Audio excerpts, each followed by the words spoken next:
Hello, hello. My name is April Malone with Yes, I Work From Home, and this is the podcast. Today I have Caroline Wood from Australia. And Caroline, you're going to have to tell us more about where you live and what you do. Hi, April, thanks for having me on. So I live in a town called Queanbeyan, which is just outside Canberra in Australia.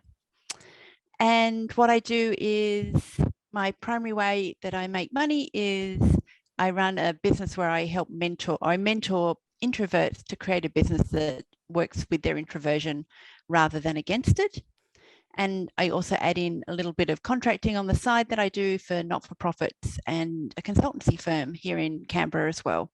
And you're called Quietly Extraordinary. I am, yes. And how long have you been doing this? I know you have a very robust work history. Yep. So why don't you go back a little bit and talk about where you came from and how you ended up building this company of your own? So I started off in the Air Force when I left school. No way. So did the whole military academy thing and then was in the Air Force for about 3 years, I think, and then decided that definitely, I think particularly as an introvert, that wasn't for me. The moving around was really challenging in terms of social networks. So I think as well as being an introvert, I'm shy. So that was just not going to work long term, I think. Although since then I've traveled a lot and lived in all sorts of different places. So I didn't learn my lesson very well. So I worked for the government for a while, then trained to be a chartered accountant, and I moved to the UK to do that. So I worked in the UK for a while as an auditor, getting my chartered accounting qualifications, and then decided that I actually wanted to do something where I was giving back more, that was more aligned with my values. So I started volunteering, and I volunteered in Namibia for 18 months in Africa, doing accounting work there for an NGO. Then came back to Australia because I was getting homesick, spent a bit of time working back in accounting firms in Australia, then started working for CARE Australia, who is an international development organisation.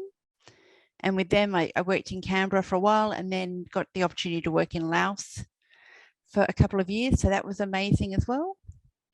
And then came back. My parents were getting older. I wanted to be back home. So I worked for a number of NGOs. And then even working for NGOs, I felt like I was a bit tired of being put in a box of being an accountant and that I wanted to do something more creative. So I worked for a small NGO for a while and I learned how to do Facebook ads there. So I started offering Facebook ads as a service as a freelancer. Did that for a couple of years, made some really good money, and then decided, actually, I hate this as well. So I think just Facebook ads were definitely not for me. Money was great, but I just did not enjoy the work at all. Then, really started, I read Susan Cain's book, Quiet, which is about introverts. If you're an introvert, you would have heard about it. I think most introverts have, but most extroverts haven't. I think I've been told about it. My husband is an extreme introvert, and I think that I maybe have had someone else recommend it, maybe as something that I should read to help understand him better. And I think just I could then really start to see how the work environment doesn't work fabulously for me and my introversion, because I am fairly introverted. And that I wanted to create a business for myself that supported my introversion, and I started doing a bit of tech VA work as well, and it just sort of slowly morphed into this business where I help other introverts basically introvert their business, so make it work for them. Do you find a lot of introverts are opting to work from home when possible? Oh, definitely. Yeah, I think the office environment is not. Well, some office environments can be, but I think a lot of them just don't take it into account that people, need quiet time to work, particularly introverts. I think everyone, when they're doing deep work, needs quiet time, but introverts need it more than extroverts. And a lot of people that I've talked to seem to go to the office more for the social aspect and the collaboration aspect. So I can see that being problematic for those that, need that, like you said, that deep thought time, or however you said it better than I just did. Quiet time for deep work. That was it. So go ahead. I just think, I'm I'm shy, but introversion actually isn't about being shy. It's about where you get your energy from. So if you're an extrovert, you get your energy from mixing with people, whereas introverts have to get their energy from taking a step back from people. Doesn't mean they don't like people. It just means that it's more exhausting than perhaps for an extrovert to hang out with a lot of people all the time. Yep. My mother-in-law, when I think it might have been like the weeks before or the weeks after I married my husband, which was a short frame of time, actually. We got married pretty quickly. Yep. We were 31 when we met, and we're like, you know what, let's just do this, you know? Yep. And so, but she told me he's not shy. He's just quiet. And I didn't really understand the difference between that. Or between those two things at first, and then I think I've understood it more. But we're talking like extreme level, just homebody, likes to be home, like just enjoys being with us, like likes to be around us and talk. Just doesn't necessarily care to, meet all the friends and family every single day like I would prefer. I think it's really tricky when you've got one member, one person's an extrovert, one person's an introvert. But it can also be really lovely and complementary. Yeah. In terms of the extrovert makes the introvert go out and actually meet people, which is healthy for them and their mental health. We're not designed to be hermits completely. Right. Yes. And it's also convenient at times when I'm interested in going out and we don't have competing priorities. Because we do have children, and it's convenient that he would prefer to be home, and it gives me space to get out a little bit more often. So, all right. So you have actually traveled a lot. I have, yes. So have I, but not to any of the same areas at all. When you were in Namibia, was that paid volunteer work, or were you literally just living off of savings? I went through an organization called VSO, which is a charity. You get a living allowance and they pay for your accommodation. So it's not a large amount of money. It's basically you can buy food, maybe do a couple of things, but that's about it. Okay. So it's sort of a combination of that plus a bit of savings. And so you were doing volunteer work for an organization that you just believed in, and you had taken your experience from the UK and brought that there in Laos as well. Was it a similar situation? So VSO is an organization that matches you with charities around the world, the skills they need and what skills you have. Okay. So you don't choose. I mean, if you felt really unaligned with the NGO, you can always say no to the placement they put you in. Okay. But, they're fairly well-known organizations they match you up with on the whole. Whereas in Laos, it was a paid position. And it pays well, partly because, at least for Australians, once you're over there, once you've been there a certain time, you don't pay tax on your income. They provide you with accommodation. So that was actually pretty good money. For saving especially, I'm sure. Yeah. Awesome. And it was so cheap to live there that, And you were still doing salary accounting went a long work. way. Oh, good. Yeah. And you were doing accounting work in all of those locations. And then when you came back to Australia, you started to change gears. Did you have to go back for any schooling, or were you able to just use the skills that you've built up to do the tech VA work and things like that? I think I didn't have to go back for any schooling. I guess in that time, I also started a food blog. I always forget about that. And I think that's where I learned my tech VA side of things, like self-taught by doing that, where I realized I really love eating, but I don't love developing recipes. So I stopped doing that after a while. That was not my zone of genius. I did interview another woman who she wrote a food blog based out of the UK. Yep. And but that gave her a lot of flexibility and freedom to even raise a family and not necessarily have to have child care because of the way that she and her husband were able to kind of like manage everything. I don't want to say the name because I think I'm going to mix it up. That's okay. But I will recommend it to you later. I will. I think if you love doing that work, it's a really great. Were you doing that on the side? For your, okay. Yeah. So I was working full time, but while doing that, and that's how most people would start food blogs, I think, or they're stay-at-home mums looking for some ways to bring money in that allows them to still be with their kids. did it though? Did it bring in money for you, or was it just purely a project or a hobby? It brought in a little bit for me. I think if I'd kept going at it, it would have brought in money. Mm-hmm. But I'm still in a couple of food blog communities, and the way it's changed since I was doing it with videos and all sorts of stuff, I think it's become much more, I want to say, professional.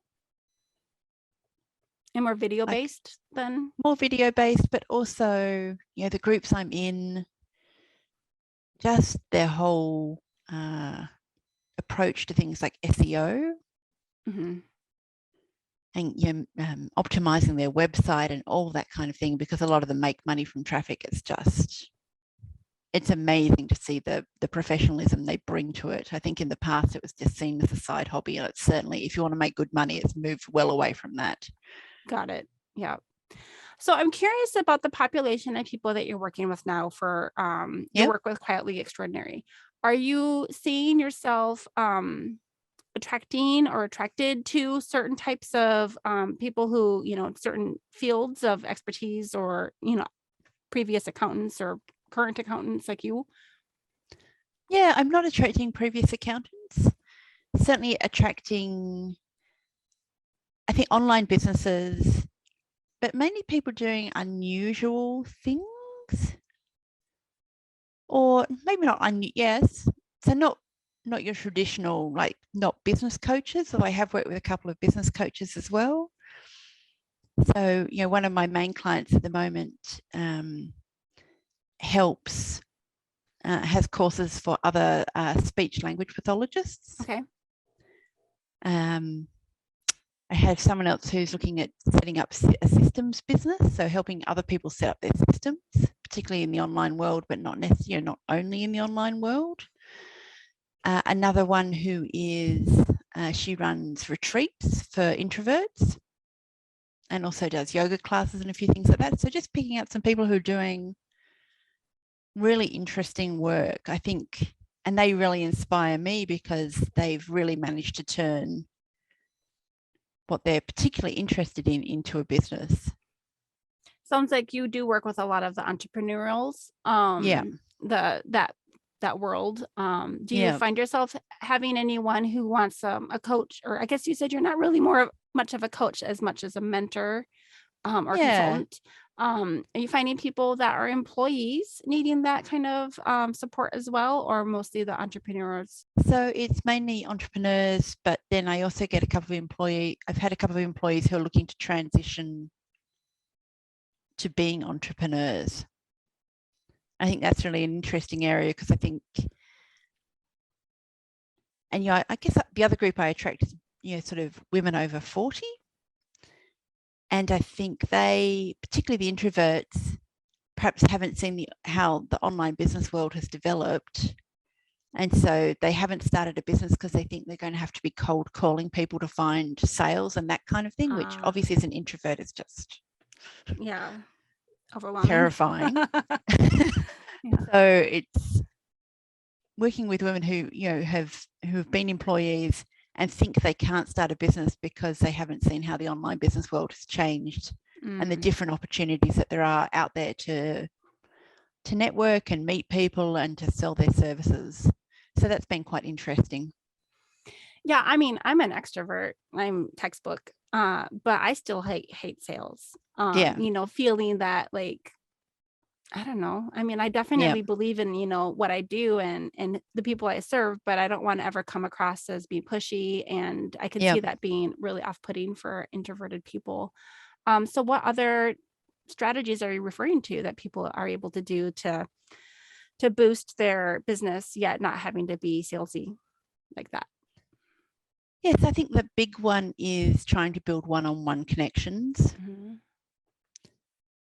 So, a lot of them also don't want to be on social media. So, but it's about being on social media in a way that feels good to them. So it may not be posting just about business, but it's also about connecting with people on social media one-on-one, and then getting on calls with people and having chats, reaching out to their current network as well, which I think is still quite scary to tell people, I'm going to be doing this. but, feels less scary than perhaps cold calling people. Right. Yeah. Like they're expecting that call. Yeah. Yeah. So just trying to do those sort of, so I think it's more that one-on-one without actually trying to build a network that's about referrals rather than perhaps getting on social media and trying to sell directly to someone. Mm-hmm. And then having opportunities like this to, do a podcast interview or to guest blog posts, things to raise their profile that doesn't actually require them to be doing a hard sell straight out of the gate. So doing a podcast interview like this, does this feel like it's stretching you, since you maybe, you said you get energy from being, having downtime, but do you still enjoy this sort of thing, or is it really stretching you? I think it used to. I really enjoy it now. Like I love one-on-one chats with people. Yeah. I think they're really fun. I particularly love talking to people about their business and, what they're doing and how they make money and all that sort of stuff. I know that I'll be tired after this, but it doesn't mean that I haven't enjoyed it. Mm-hmm. But we're starting at the beginning of your day. Yes. I think it was like 6:30 a.m. for you. Yep. In Australia. I think we started at 1:30 my time. Yep. So is that a good way to start your day? I probably want to start. I'd like to ease into my day normally a little bit slower with people, but it's been fine. Yeah. Normally I normally start with a dog walk and I really like that from the terms of it gets me outside, but I think it's also quite mindful. I don't listen to podcasts or books or anything while I'm walking. I just try and notice where I am and just, start the day slowly like that with a bit of mindfulness. You're not the first person to talk to me about that. And when I go for walks, I usually am feeling like compelled to, to consume as much information as I possibly can to like double duty that, time. Yeah. I'm listening to podcasts on double speed and everything. Yep. And when one of my other guests talked about that, taking a quiet walk, no electronics at all, I was like, wow, I really need to be more like that. I can see that being healthy. Yeah, I think it's just sometimes. It's mindfulness, I think that's good for everyone. Yeah. I want to hear you talk a little bit about one of your favorite, I guess, like your best day. Like if you were to plan a work day and you were to wake up at a certain time, what kind of routines are working for you right now? Yeah, so normally I like to, as I say, I nearly always start with a dog walk, then take my time over breakfast. So I really do like normally to have that slow wake up and really just settle into the day. Then do a bit of time at my desk, often just planning out what I'm going to do. And then about 10 o'clock, I actually quite like to go up to a coffee shop and just have a cup of coffee and be around people, which I know sounds strange as an introvert, but I think it's really easy to get isolated when you're an introvert. That hermit drive can really kick in. So I find it really healthy and good for me to go up and have a cup of coffee and be around other people, do some work up at a coffee shop, maybe for an hour or two, and come back and then do some really nice deep work in the afternoon where I, get to write or create. So that'd be an ideal day. Maybe, one or two client calls in there where I get to talk to people about what they're doing in their business, because they're really fun, exciting conversations. But yeah, that would probably be an ideal day. And then finishing, I really like to shut my computer off at 5 o'clock. And that's sort of my day is done. So that sounds like a full work day for you. When you're at the coffee shop, you're working, you said you like to be around people, but not. Yes. So for me, I'm like, wanting to have conversations with people, but it sounds like you like to be in the setting with other people around you, but able to still work. I get a little distracted by all the people around me. So I have to put in like noise canceling, AirPods or something like that to help me focus. Yeah, I think I worked in some really big open plan offices for a really long time. Yeah. And I've managed to develop this ability where I just can block stuff out if I need to. Yeah. But I also like going up. I normally go to one of two coffee shops where they know me. So we have a bit of a conversation up there about how they're going. But yeah, it is more about being around people, feeling like you're part of society rather than you're completely disconnected in my house. Right. How did that work out for you during the pandemic? Because I know you said you're not too far from Melbourne, Sydney. Did you experience the super, Yep. lockdown like they had in Melbourne? I wasn't not Melbourne, but we had one last year, 12 weeks. Oh, wow. I think. And my husband was living his best life when we were down, but you struggled. Yeah. Yeah. I think for me, it was really about being intentional about scheduling Zoom calls with friends. Okay. Yep. Otherwise, it was just, I could tell when I hadn't talked to people enough. Yeah. And it's probably a lot less than the extroverts around me, but it was still hard, particularly as I live alone. Okay. So yeah, definitely scheduled Zoom calls were required. And were they work related or just for friends, you said? Family? Yeah, with friends. So I had work ones as well, but I think that's not quite the same. Yeah, work call is not the same as just hanging out with your friends and talking about silly things. Yep. We implemented a family Zoom call. Oh yeah. I think pretty early on, maybe March or April 2020. Yep. And we're still doing it. Like we took a break for a few weeks because I was actually with my family. Yep. We went on a big road trip and saw everybody. But we'll probably resume it next week because I live far away, like 30 hours away drive. And I think that probably helped save me through all of that. And then, I had the podcast going too, which was nice for me to have conversation. So when you have a Zoom call, how long do they last normally, like your friends and family ones? Normally probably an hour and a half, I'd say. I find at that point I start to get a bit of Zoom fatigue. Yeah. It's not quite the same as in person. It's true. Yeah. So, and then how was business going for you during that time? Were the introverts reaching out or did everyone just kind of shut down for a while?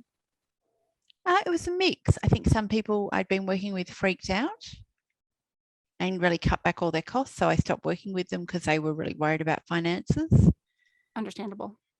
Yeah. And then I've picked up new people who have decided actually, a couple of people were looking at pivoting because they couldn't do their business the way they were anymore. And then a couple of other people, it was an opportunity to start something new. I think it pushed them to do that. I didn't have anyone who'd lost a job, but it was much more people who were, I think doing what a lot of us did was, reassessing what they were doing and how they were doing it. Yeah. And I'm assuming that it has to do with mindset too. Like, was this a crisis and I was forced to change, or looking at it as an opportunity? Yeah. And most of the people, it was an opportunity rather than a crisis. Yeah. Which I think was much better for me. I think a couple of times when I used to do Facebook ads, I've had clients who really needed them to work.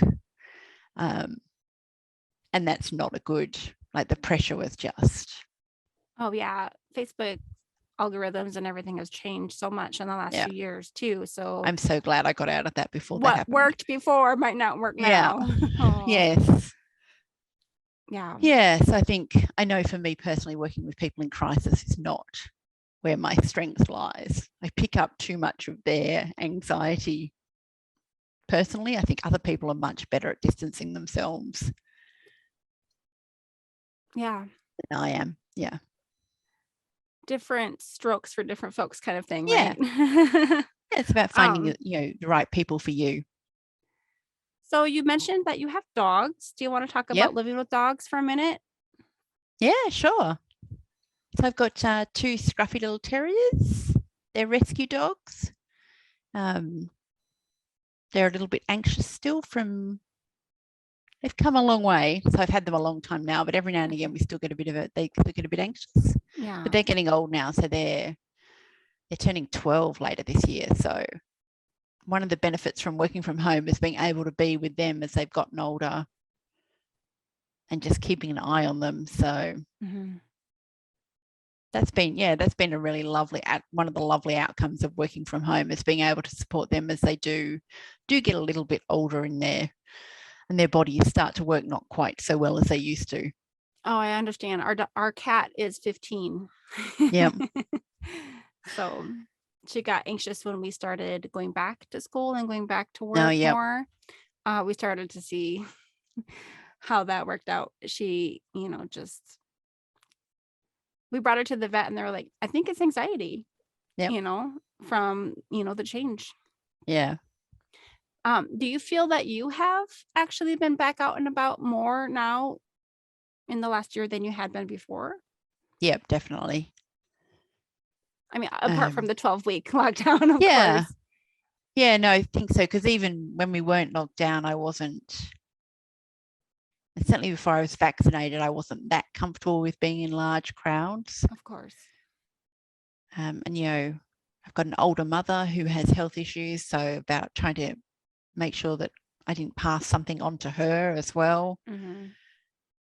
So I wouldn't say, so I went out more, but it was definitely less than I had been. Mm-hmm. And then now are you starting to feel like it's just enough or too much or? It's just enough for me. I'm really good though about knowing how much I can schedule. That's one thing I have learned is not to overschedule myself with social activity and being really comfortable with saying no to people. Like, sorry, I can't do that this weekend. I've already done my allotted social activities. Already activities planned for this weekend. I've got my, say 2 and that's it. We just took this 3-week road trip.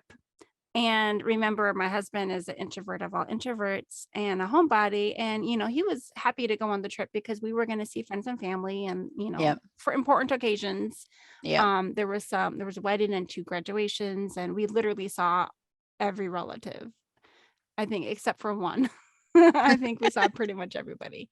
But about halfway into the trip, my son started to break down. And I think that he's adopted some of his dad's, tendencies to want to be home. And we've known that, but it really came out on our way to St. Louis.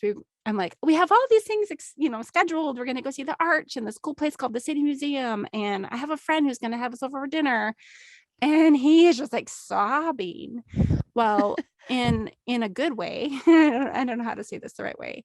Thankfully, nothing ever came of it, but we did find out that we had been exposed a few days prior. And so we did do like a 4-day, an extra 4 days because the exposure had happened a couple of days. So like about 5 or 6 days out, we, got our PCR tests and we're clear and all good and able to, but we ended up extending our stay at a quiet little loft up in St. Louis for an extra 2 nights. And so we were there for 4 days total. And it was just so good, especially for my husband and for my son to just be able to decompress and not be able to go out for a few days. Yeah. And me seeing that and recognizing, the importance of that for them, especially is good and healthy, and it was good for me too. It was nice to not, have to see 1,000 people because that's what I usually do. And I can over stress myself if I want to go see all of my friends and family. I think there was one time I brought my relatively newborn daughter with me on a trip to Minnesota by myself. And I think I made I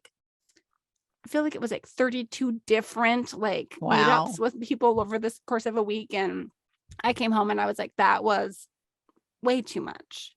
Yeah, that would be a hard no for me. It's hard to stop in the middle of it though. Yeah. So you've got the dogs, so they're your companions and and someone to love during the all of that. Yeah, so I really love having them around there. I mean, I think they got me through the pandemic. Living by myself, I know a lot of people who live by themselves really struggled, whereas I had my moments, but I didn't feel it, I think, as much as other people did. And I'm sure it's because I had them around. And they also help structure your day, which I think really helps when you're running your own business. That I do have that routine that I take them out every morning and I have to feed them, and they give you a bit of structure to your day. And I think during the pandemic that was really helpful as well, to make sure that I did actually leave the house in the morning to take them for a walk. Right. It gets you out of your chair too. I'm assuming they have to be let out more than once a day. So yes, exactly. I can find myself sitting for too long. Yeah. So they're company, but they're also, lovely. They're lovely little dogs, at least with me, maybe not with other people. But, so my cat's the same way, but I don't hear them. So they must be, you said you have kind of a space for them when you're working. Yeah. Well, normally they'd be in the room with me when I'm working, but for interviews and stuff, client calls, they get locked in the back bedroom with a treat. Oh. So they'll be happy at least for a little while. And then we'll go for a walk after this and they'll be very happy, very excited. So can you tell me a little bit about where you live? You said it's a small town outside of Canberra. Yeah. So I'm saying the name wrong. You're going to. That's okay. It's Canberra. Yes, and I live in Queanbeyan. So we're almost a dormitory suburb of Canberra. But it's about 35,000 people. In your city? Yeah. Okay. And then there's about 500,000 in Canberra. So it's actually quite nice. It's quite a small town, but then Canberra's 20 minutes drive where there's museums and galleries. And the activities capital going on. Yeah. Lots of restaurants. All that sort of stuff. I got a little history lesson here.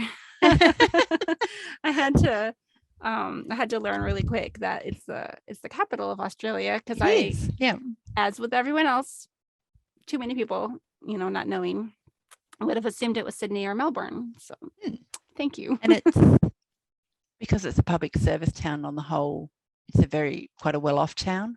Okay. So there's lots of restaurants and things like that. So a lot of politicians. Sometimes. Yeah. When partner is sitting there is, when it's not, there isn't. Oh, I see. Almost like a college town where they kind of come and go. Yeah. Oh, very cool. Yeah. And is this the down season now? I don't know about your schedule there. Yeah. So we had an election a month ago. I don't think they haven't sat yet. Maybe they're sitting in July, because I don't do anything with Parliament anymore. I don't keep track of it. But we used to have to. You certainly can't. It's really hard to book a hotel room in Canberra during sitting week. Okay. Yeah, I see. So, yeah. And have you always lived in this city, or you said that's where your mother is too? Yes, I grew up here, but I've also lived in Melbourne and Sydney.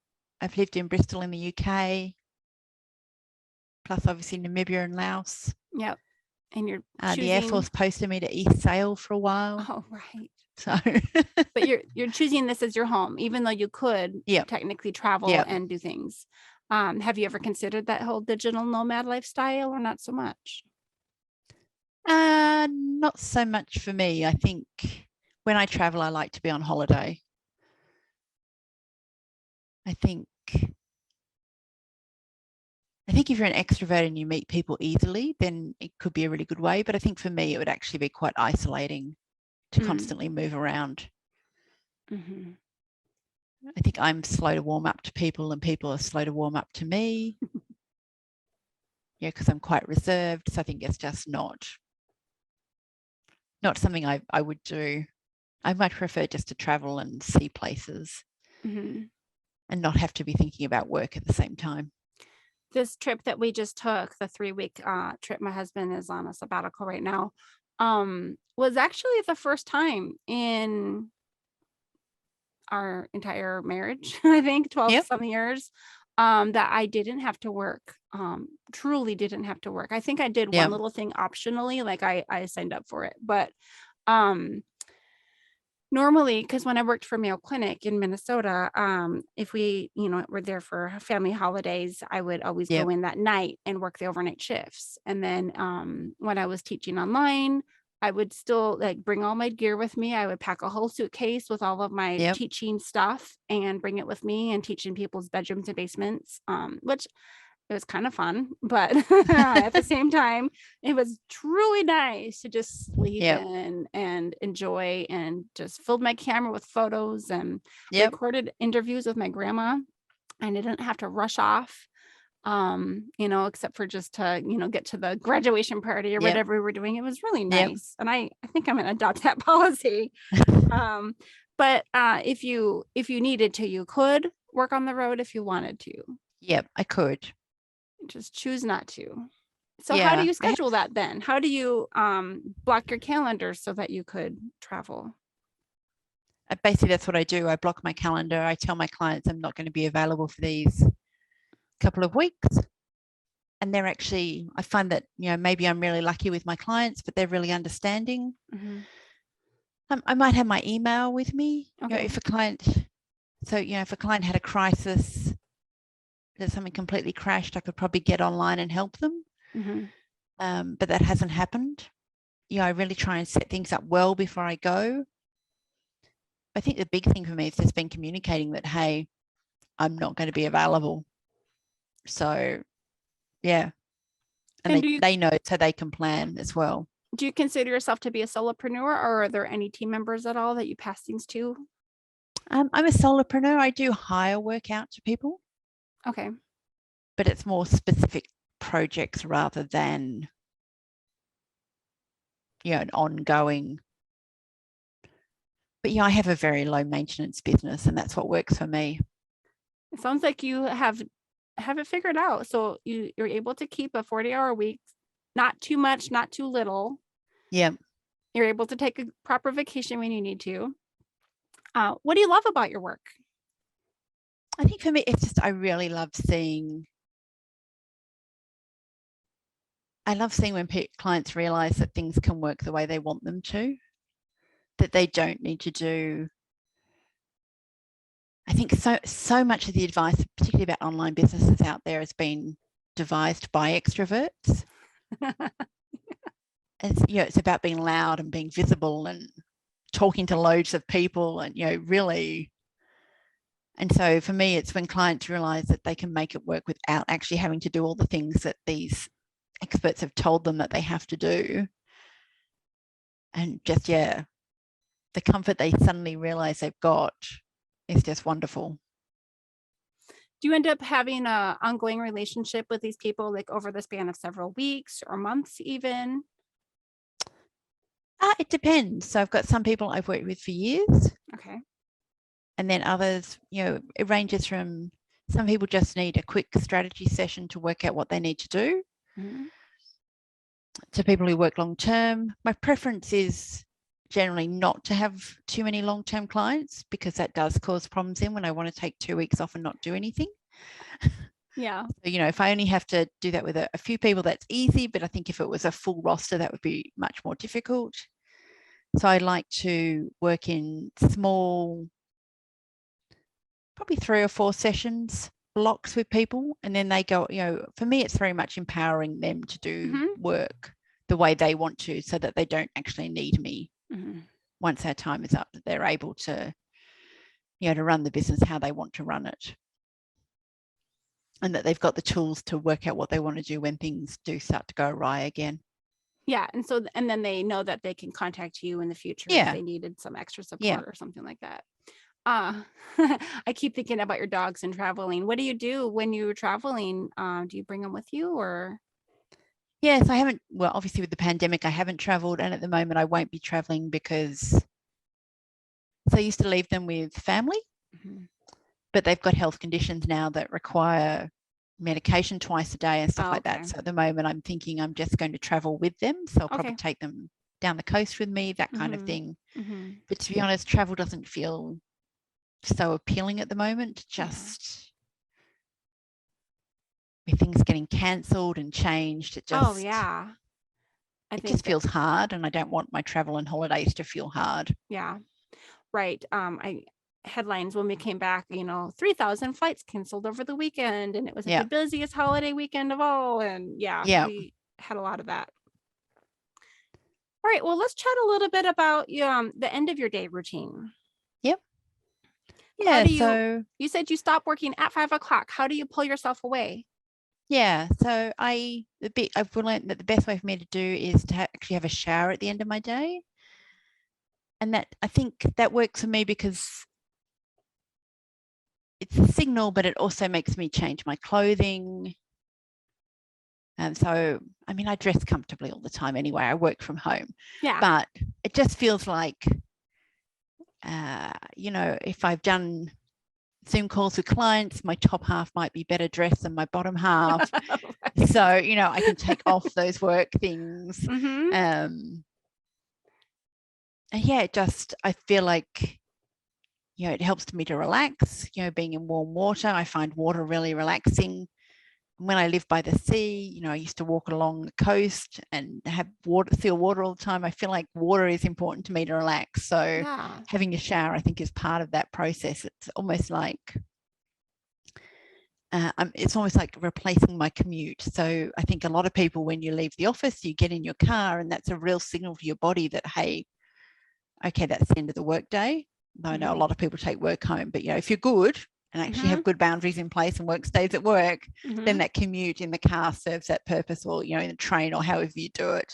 But when you work from home, you don't have that. So I think it's about setting a routine that tells your mind and your body that, hey, we're stopping. You can relax and no longer think about work, which I think is I think if you're running your own business, it's really hard to stop thinking about it. So you have to trick your mind into thinking, okay, this is a non-work time now. I'm going to do something pleasant that's for myself. I feel like you might be the first person that I've talked to that has mentioned that they end their day with a shower. I've heard a lot of people start their day with a shower. My husband does, but I'm more of a evening shower person too.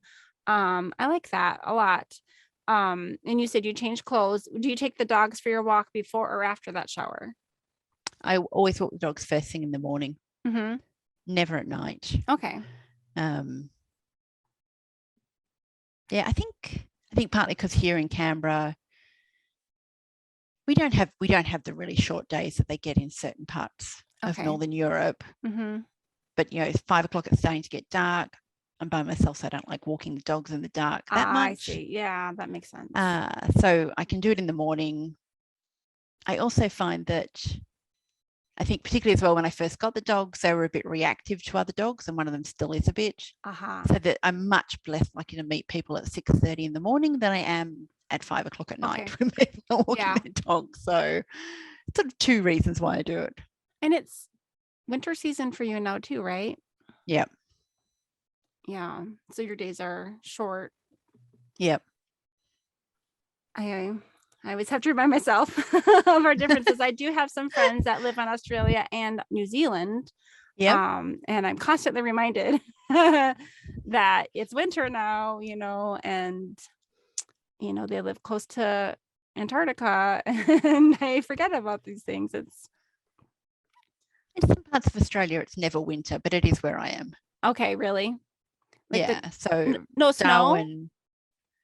No, I'm about an hour and a half from the ski fields. Okay. So we sometimes get the nice icy winds coming off, but it's definitely not, I like to say, it's not Canada cold. Okay. So it's cold, but it's not. Right. Yeah. I want to hear a little bit about your home office too, because I know that you take your shower to signal the end of the day, but do you also have a door to close or a computer to shut, or do you use like a desktop? Are you in your living room? Where do you usually work? Yes, I have a dedicated room. I have a laptop, but I hook it up to a big screen because I like to work with two screens when I'm working. I could shut the door. I tend not to, mainly because one of the dogs likes sleeping in that room. So I leave the door open for him. But it's a room I do tend not to go into once that time has, like 5 o'clock comes around. Yep. And then do you live like in the busy part of the city, or do you have like big yards? Like, I don't hear any street noise either right now. So I'm assuming that you must be set back a little bit. Yeah, so most of Queanbeyan is the suburbs, most of the town suburbs. Where I live, we've all got fairly big blocks on the whole. There are more apartments going up, but it's very much houses on decent sized blocks. Okay. So that's helpful in terms of not getting distracted by things going on. If there's anything that you could do to improve your work from home setup right now, like what would your next change be? I think I'd like, at the moment, it's probably the room's a bit small. I'd like a bigger room so I could spread out more. I feel at the moment I'm not as organized as I'd like to be because the room's not as big. And I still quite like paper as well as my computer. So I have a lot of paperwork lying around and stuff. I think I just like a bigger space. Okay. And my other, which I'm sure other introverts can relate to this, I would just love to have a built-in bookcase. across the whole room. That would be fabulous. I have an 8 which I think foot, is most introverts' dreams. I don't know what it would be in meters, but I have an 8 foot by 4 foot bookshelf that is almost as big as a building. I like my books too. Yeah, I feel that. I'm actually working out of a closet. Anyone who's listened to more than one episode probably knows that now, but I'm in a little small walk-in closet. Yep. And it can get a little claustrophobic. But if I'm talking to people, it doesn't bother me. But if I'm just working in here, I usually go sit. I have a different desk and a different, I can sit somewhere else in the house just to be around people because that's what I like. But and I'd love to have a desk with a view. So at the moment, I don't really look. I just look out onto my driveway. Oh, okay. So you have a window. My dream office. Mm-hmm. Yes. But my dream office would definitely be looking at the sea. Oh, but you said I'm not sure how much work I'd get done. You said you're not currently next to the sea, though. How far is it? No. It's probably an hour and a half drive. Okay. It's too far. An hour and a half, 2 hours, and it's down windy hills and stuff. Like it's not a quick drive that not down a freeway that you'd want to do on a regular basis. Okay. You'll have to put a water feature outside of your garage or your driveway there. I think eventually I'd like to live by the sea, but I can't see that happening at the moment. Right. Maybe later. Maybe.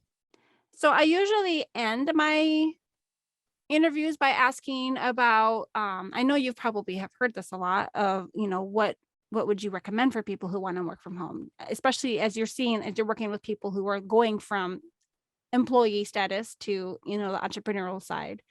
What kind of recommendations do you have? I think if you can do it, that dedicated space definitely helps. It certainly helps, I think, in terms of that whole switching off process. I think if you're working at your dining room table, which I know loads of people have to do, that's really difficult in terms of having other people around, but also that you don't have a dedicated space that you see as this is where I work, and when I'm not here, I'm not working. Mm-hmm. And having routines for when you start and end the day. I don't have a good enough routine in the morning at the moment. I feel like with the pandemic, I don't know, I used to be much, I felt like I had a better routine, and now with the pandemic, I feel like I've lost it. So sometimes I'm a bit late starting work because I say I like my slow start, and it gets even slower if I'm not too careful. So I think having routines to start and end your day are really, really important, or else work can just take over. The business can just take over everything, and that's just not healthy for anyone to be doing ridiculous hours. Yeah, I think they'd be my two top tips, is to make sure you have a dedicated space and that you have routines so you start and end your day. And then for introverts, it would be that you make sure you don't become a hermit, that you do actually go out and interact with people, no matter how much you enjoy hermiting. Being around people at least some of the time is really important. Having that social connection. And even say, I just go up to a coffee shop, you don't have to talk to a lot of people while you're up there, but it's just making sure that you are feeling like you're still part of society. Yeah, that's really good. And any tips for staying focused when you're in a coffee shop? You said you're good at blocking things out. I'm not so good at that. Yeah, I don't know. I think it's just something it's got to be the right task that I'm doing up there. Okay. Which is often for me, I don't take a computer. I'm often writing in a book. Okay. Or it can just be reading things if I'm trying to get on, on top of what a client's going to be doing. So I find that's good if I've got new clients coming in, that I've written some notes on them, reviewing those, maybe looking at their website on my phone. But I find it really useful for doing things like planning out content, which I can do in a notebook. Okay, that makes sense. I find a laptop. I don't like taking my laptop up to the coffee shop. I don't know why. That's one of my weird things. And here in Australia, not all coffee shops have Wi-Fi, and then it's messy with hotspotting. And okay, so it's just picking the right task and doing what's easy. Like if it gets too hard, then you won't do it. If you do have to do things like hotspots and stuff, then I think it just make it as easy as possible to work in the coffee shop. But when you're at the coffee shop, being intentional about choosing what type of work you're going to do is really thoughtful. Yep. I really like that because, like you were saying earlier, that deep work, that deep thinking kind of work that you have to do, I could not do that in a coffee shop. I know I was temporarily teaching for 5 months in high school. Yep. And there were certain kinds of things that I could be doing while I had 5 people asking me questions. And there's other tasks I could only do if I was alone in the room. And, like the reading the essays and really processing them and, grading those was, more challenging work for me. I mean, I find it has to be interesting enough. The work has to be interesting enough so I don't just get distracted by everything that's going on around me, but not too interesting that it requires too much focus to be in an environment where there's activity happening. I think it's a really fine balance between the two that I don't always get right. And then normally I just end up reading my book, which is not very productive. Or not always productive. But you said you have a task that you often do with your notebook, and that has worked for you over the last several years. So I find it good for brainstorming and content planning, where I can then come back and think about things in more detail. When I was looking at you filled out my guest interest form when we were scheduling this appointment, and you talked about something about a thoughtful business pause. Can you talk about that a little bit? Yeah, so that's one of the main services that I offer when I'm first starting with people. And that's going back to the thing about introversion. It's, you've listened to all this extrovert advice, some of which will work for you and some won't. Right. So with a thoughtful business pause, I sit down with clients, we work out what is and isn't working for them. And we do that through understanding how they're feeling about things, but also looking at, and this is where my accounting background comes in, looking at the numbers. So whether that's their financial numbers, where they're getting sales from, which social media is working and which isn't, where are people joining the list from? If they're joining the list from social media, then that's great. But if no one's actually joining your list from social media, then why are you spending your time doing something you hate when it's not actually generating, the results that you want? And what could you perhaps do instead that feels better? And you could experiment with to see if it gets people onto your email list. So looking at that kind of thing, and then they go away and have a think about it. We come back and start to plan what a move would look like to making, what they're going to. I really like the exercise. What are you going to continue doing? What are you going to stop doing? And what are you going to start doing? That exercise. So thinking about that then in that context, in the next, the second session of where do you want your business to actually go, and helping them develop a plan to move that way in the next 90 days. Because a lot of it's not going to happen quickly. You can't. If you've decided that you don't want to do one-on-one work, you just want to do a group program because you're exhausted from talking to people all the time to make money, that's not something that you do in 90 days generally. Right. It's a transition process. So talking about what that's going to look like for them. It sounds like, just like you said, a lot of the advice that they get is for extroverts, and you're having to, revamp it. But it sounds like a lot of the things that you teach also would be applicable to those who are more extroverted. And I'm assuming that's the whole spectrum in both ways. Yes. Yeah. And I do work with extroverts as well. It's like, it's not like I get on the call and say, oh, you're an extrovert, I'm not working with you. But yeah, I think it's more, so I've just been reading a book on burnout. Mm-hmm. And one of the things it talks about is that introverts are more prone to burnout than extroverts because they don't speak up for themselves. And they don't advocate for themselves. So I think part of what I do is about thinking about them advocating for themselves in terms of all the advice they're getting from the internet. Whereas I think extroverts are much better at saying, oh, that's not for me. I don't want to do what that expert's telling me. I'm going to do this. And I suppose there's more than one. Oh, go ahead. It probably burns them out less than it does an introvert trying to test these things out to work out what does work for them. With the introverts, though, I feel like there's probably more than one way that they can advocate for themselves that doesn't necessarily include the direct confrontation. Yeah. Oh, definitely. I think a lot of it's almost internal advocation. that they need to be telling themselves that they don't need to do something rather than, the outside world. Like, you don't have to listen to that person on the internet. Okay. It's just, but I think they don't have the confidence to do that. So it's about learning to advocate for themselves and saying, actually, no, this isn't what that expert is telling me isn't right for me. So, do you have any final thoughts today, Caroline?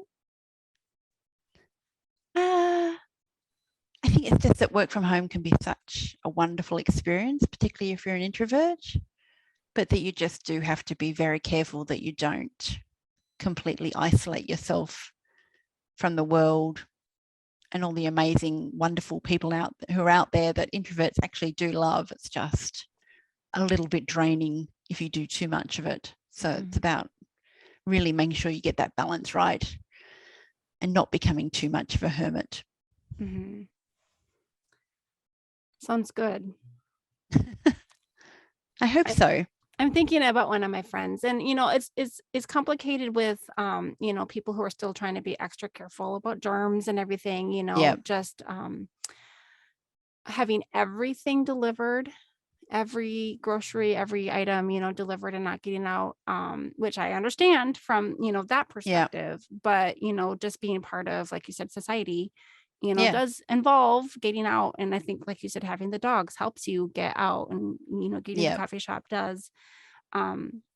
Boy, we've weathered a storm the last few years, and we have. Most people have been able to get through, but it's there's definitely battle wounds. I think we've got off much more. We had really bad lockdowns here in Australia, but in terms of deaths and stuff, we've got off a lot more lightly than the US. Yeah. And I imagine that has left some really horrible scars. So. Yeah, absolutely it has. But thank you for good advice and good tips for those of our, especially listeners, who are also introverted and can relate to you maybe more than they can to me, because I'm always like, how to make friends when you work from home. And, I think there is something, there's value in, resting and being quiet and recharging, and it's good. Yeah. And it's all a spectrum. We're neither one nor the other in the end. That's true. I've noticed myself drifting, a little bit more to, the center, I think, of being, appreciating being home more and being quiet more. Yep. How can people find you, Caroline? So my website is quietlyextraordinary.com, and most of my social media handles, I'm probably most active on Instagram, is @quietlycaroline. Okay. @quietlycaroline. Yeah. With an E. Yes. It's Caroline as an I-N-E, not a Y-N. Right. Yes. Caroline. Yes. We were talking about the different pronunciations, and you're definitely a Caroline. You said there's not very many Carolines in Australia? No, not as many as I see from the US. Okay. Just, yeah. Well, similar but different cultures. Yes. Well, thank you so much for meeting with me on your bright and early morning here, and I hope you enjoy some time with your dogs here. So, well, it was lovely to talk to you. Thank you so much. This has been Caroline Wood with April Malone, and Yes, I Work From Home, and we will see you next time. Thank you. Bye.